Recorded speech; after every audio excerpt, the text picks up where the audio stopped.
キャッチロー。おいで。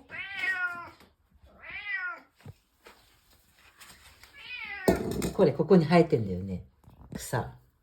多分これ、キハチロの草だと思うんだよね。ほら、根こそぎ。根こそぎ取れた。ほれ。もう変なとこから草ですよ。うまい？毒だったりして、どうしよう。美味しいっしょ？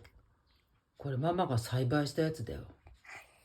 おっとっとっとっとっと。なんか誰かも来たよ。うん。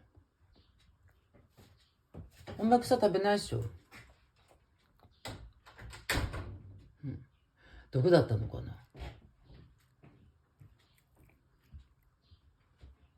あ。ん？